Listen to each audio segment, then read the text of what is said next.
मोगाच्या भावा भयणींनो, आयची वाचपां आमकां उगडास कोत्ता की देव आमकां जोण एकल्याक जेन्ना आमी थोकता वो अजाच्या बारा खाल चेपना जाल्यार तो आमकां धीर शक्ती आनी घोटाय दिता. पयले वाचपान इसायास प्रवादी जी इस्रायल पोरसां आसली तांकां देवान कशें राखलां ओ देवान कितें बरें केलां तेंचे पासत उगडास तांकां दिता आनी सांगता कशे भाशेन देव तांकां शक्ती आनी घोटाय दिता.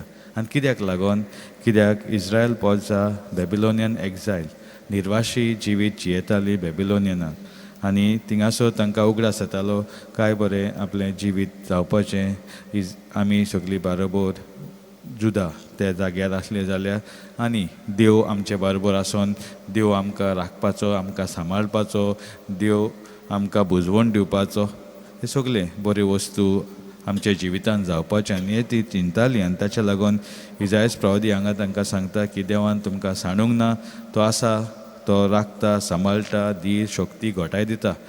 आमच्या जिवितान अशें खूब फावटी घडटा जेन्ना आमकां आमच्या जिवितार कोश त्रास येता आमी देवाचेर गुणगुणटा ओ देवाक विचारता खंय गेलो तूं, खंय आसा तूं, आमचेर इतलें हो जें आसा तूं कांयच करिना ओ तूं दिसोना, कोणाक उर्वी आमकां मदत मेळना अशें चिंतना येता आसतलीं ओ अशें आमी गुणगुणटा आसतलीं.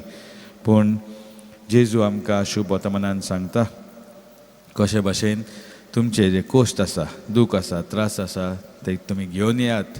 तो सांगिना हांव ते सगळे काडून उडयतलो, कांयच आसचें ना तुमकां कोश्ट त्रास दूख आसतलें हें सगळें, पूण हांव आसा तुमचे बरोबर, हें सगळें बरोबर आमी फुडें व्हरुया.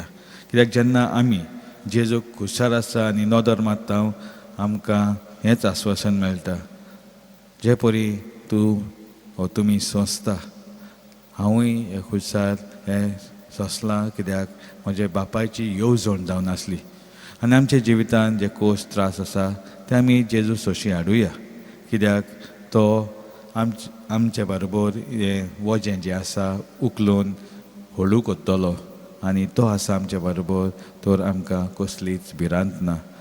इसायास प्रवादी हेंच उगडास कोत्ता आपले पोरजेक देव आसा आमचे बरोबर तर आमी भिवपाची गरज ना. तशेंच जेजूय आमकां सांगता देव आसा आनी तो आमकां आमचें वजें व्हरोंक आदार दितलो. आमेन.